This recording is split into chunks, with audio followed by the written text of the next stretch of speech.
ponto, então, o terceiro desafio é a projeção e o salvamento. É um pouco do que eu acabei de falar. Opa, apagaram minha luz. É um pouco do ponto que eu acabei de falar aqui para vocês, né? Essa questão de tentar salvar o paciente. E isso fazer com que a gente acabe perdendo o senso de escuta. Essa vontade de salvar absurda, de que a gente precisa ajudar,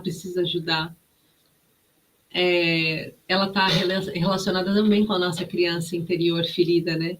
A sensação de que eu queria que alguém tivesse me salvado dessa forma, então eu vou dar mais do que o meu melhor. E muitas vezes você está dando coisas que a pessoa já não consegue receber. O que eu quero falar aqui, nesse ponto do desafio 3, a projeção e o salvamento? Eu estou falando de uma coisa bem específica, eu vou traduzir para vocês entenderem. Sabe quando você acredita que a pessoa ainda precisa comer alguma coisa, está na sua casa, chegou alguém e está de férias, você deu uma comida e ela comeu pouquinho, e daí você vai oferecendo mais comida, ela fala, não quero, tá bom. Não, come por favor. Ah, não vai fazer desfeita, a pessoa já não está podendo. Às vezes a gente tem que lembrar que o nosso mais pode ser incomodativo. Então, em algumas vezes, terapeutas, a gente está querendo dar tanta energia, mas o paciente não está preparado ainda para pegar aquilo tudo. O paciente não está pronto para fazer todos aqueles pontos que você está. E com o paciente depressivo isso é muito importante. Por quê? Porque às vezes você olha para a vida dele e quer consertar tudo de uma vez só, mas ele só tem energia para consertar, talvez levantar da cama amanhã, talvez fazer a meditação que você mandou, talvez fazer aquele trabalho que você mandou para ele fazer. Ele não tem aquela energia para fazer tudo de uma vez. E lembra aquela frase que eu disse, ser um terapeuta humanizado? Ser um terapeuta humanizado é você conseguir lembrar que um pequeno passo vale tanto. Qual o valor de um pequeno passo, de uma mudança? Imagina o seu paciente que não saía da cama há anos, conseguindo levantar. Depois de uma semana, ele está limpando a casa, uma coisa que ele já não fazia há um bom tempo. Ouvir uma música. Isso é uma vitória.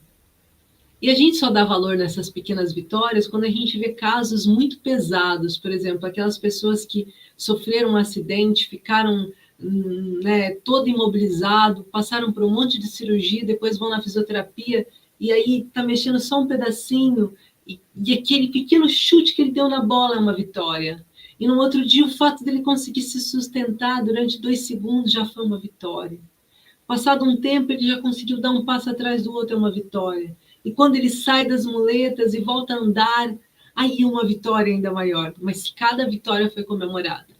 E a questão é que, como a depressão é uma doença interna, a gente não está vendo os sintomas físicos sangrando, saindo para fora, a gente deixa de comemorar as pequenas coisas.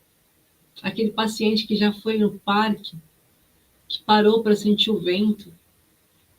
E é necessário que a gente faça isso.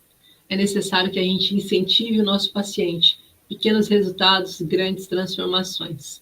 Tá?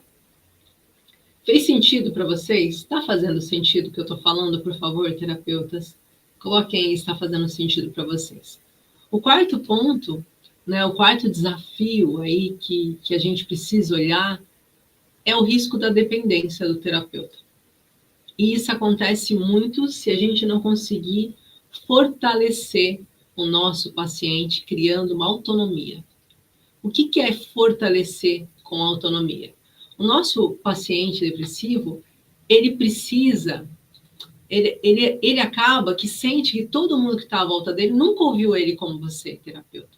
Que ninguém nunca deu atenção como você está dando. Que ele sente que você é a única pessoa capaz de compreender aquilo que ele sente ou passa.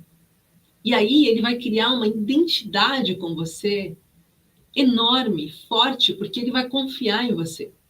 Então ele vai ficar com um processo que às vezes vai gerar uma certa dependência, de que você é a única fonte de força desse paciente.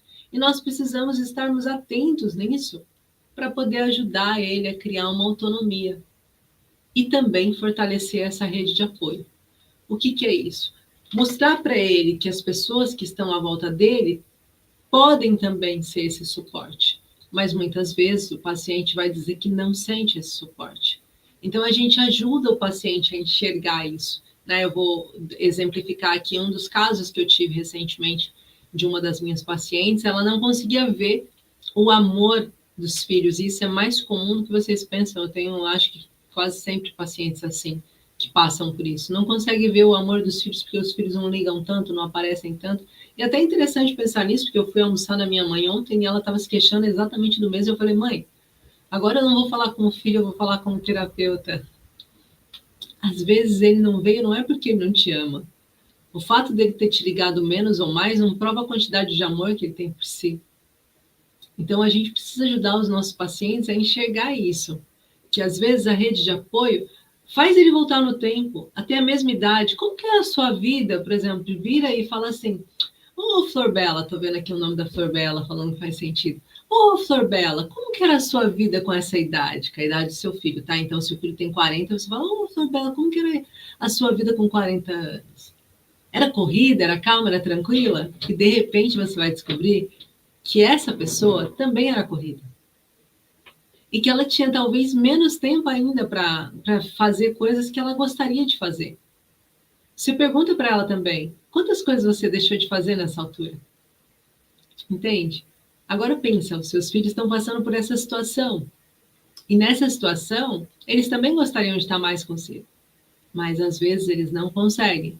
Agora eu quero dar uma chamada de atenção aqui para todos os terapeutas. Esse tipo de conversa a gente só tem na última sessão. Se for terapeuta biomicrohertz, seguindo o protocolo que a gente tem de atendimento trifásico, é no último atendimento que a gente tem, que é onde a gente fala sobre mudança de hábito com o paciente. A gente traça um plano para ele sair do lugar onde ele está, tá? Por que isso?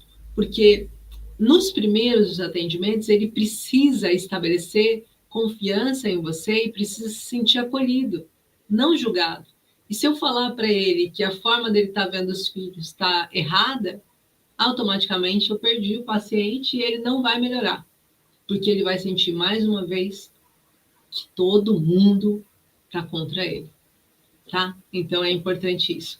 Então a gente tem que estimular o nosso paciente para que ele saia desse lugar, estimular ele que as pequenas conquistas são importantes, comemora com ele, oi, fulaninha, né? Voltando aqui na Flor Bela que a gente usou como exemplo, oi, Flor Bela, sua linda, como que você está hoje? Já conseguiu fazer aquele exercício que eu te pedi? Como que você se sentiu? Que daí às vezes ela não conseguiu. Mas aí, como ela desenvolveu, eu consigo uma reciprocidade, porque você é a pessoa que escuta ela fala, deixa eu fazer isso logo antes que a Gi me ligue de novo, tá? Então ela vai se sentindo acompanhada, ok?